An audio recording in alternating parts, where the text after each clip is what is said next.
ರೇಣುಕಾಸ್ವಾಮಿ ಹತ್ಯೆ ಪ್ರಕರಣದ ಆರೋಪಿ ದರ್ಶನ್ ಪರಪ್ಪನ ಅಗ್ರಹಾರ ಜೈಲು ಪಾಲಾಗ್ತಾರಾ ಅಥವಾ ಮತ್ತೆ ಪೊಲೀಸ್ ಕಸ್ಟಡಿಗೆ ಬರ್ತಾರಾ? ಪರಪ್ಪನ ಅಗ್ರಹಾರ ಜೈಲು ಪಾಲಾಗೋದು ಅಂತ ಹೇಳಿದ್ರೆ ಕೇಸ್ ಇತ್ಯರ್ಥ ಆಗಿ ಹೋಗಿ ಅವ್ರಿಗೆ ಜೈಲು ಶಿಕ್ಷೆ ವಿಧಿಸ್ಬಿಟ್ಟಿದ್ದಾರೆ ಅಂತ ಅಲ್ಲ.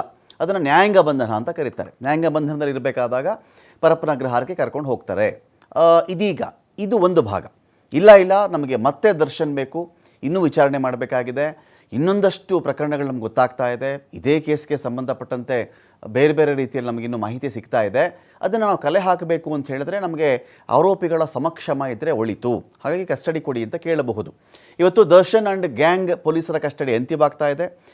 ಕೆಲವು ಕ್ಷಣಗಳಲ್ಲಿ ಕೋರ್ಟ್ಗೆ ಹಾಕಿ ಹಾಜರುಪಡಿಸ್ತಾ ಇದೆ ದರ್ಶನ್ ಮತ್ತು ಸಹಚರರನ್ನು. ಮತ್ತೆ ಪೊಲೀಸ್ ಕಸ್ಟಡಿಗೆ ಕೇಳಬೇಕು ಅಂಥೇಳಿ ಪೊಲೀಸರು ನಿರ್ಧಾರ ಮಾಡಿದ್ದಾರಂತೆ.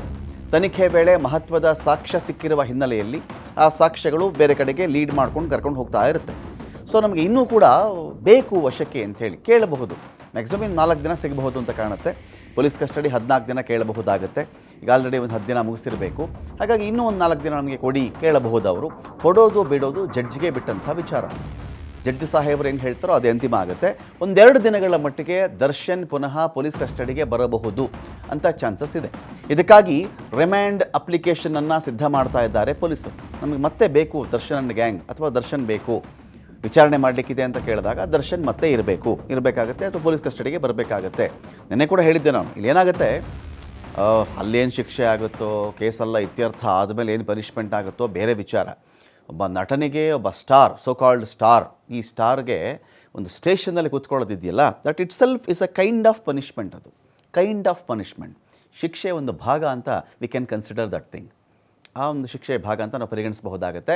ಆ ರೀತಿ ಒಂದು ಸ್ಥಿತಿ ಹ್ಯುಮಿಲಿಯೇಷನ್ ಆಗುತ್ತೆ. ಅಲ್ಲಿ ಎಲ್ಲರೂ ನಾರ್ಮಲಾಗಿ ಯಾವ ರೀತಿಯಲ್ಲಿ ಎಲ್ಲರನ್ನೂ ಕೂರಿಸ್ತಾರೋ ಆರೋಪಿಗಳನ್ನು, ಅದೇ ಥರ ಇವ್ರಿಗೂ ಟ್ರೀಟ್ಮೆಂಟ್ ಇರುತ್ತೆ. ಸ್ಪೆಷಲ್ ಅಂತ ಏನೂ ಇಲ್ಲ. ಕೇಳಿ ತಿಂಡಿ ಸಿಗಲ್ಲ, ಕೇಳಿದ ಊಟ ಸಿಗಲ್ಲ.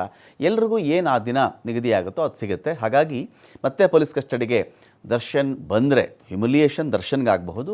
ಪೊಲೀಸರ ಆ್ಯಂಗಲ್ ಏನು ಅಂತ ಹೇಳಿದ್ರೆ, ಹ್ಯುಮಿಲಿಯೇಷನ್ ಮಾಡಬೇಕು ಅಂತ ಪ್ಲಾನ್ ಮಾಡಿದ್ದೀವಿ ಅಂತ ಕೇಳಕ್ಕೆ ಬರಲ್ಲ. ಅವ್ರು ಕೇಳೋದು ಇಷ್ಟೇ, ನಮಗಿನ್ನ ವಿಚಾರಣೆ ಮಾಡಬೇಕು, ಕಳಿಸಿ ಅಂತಾರೆ. ಹಾಗೆ ವೆಯ್ಟ್ ಮಾಡಬೇಕಾಗತ್ತೆ ನ್ಯಾಯಾಧೀಶರು ಏನು ಹೇಳ್ತಾರೆ ಇದ್ರ ಬಗ್ಗೆ ಅಂತ.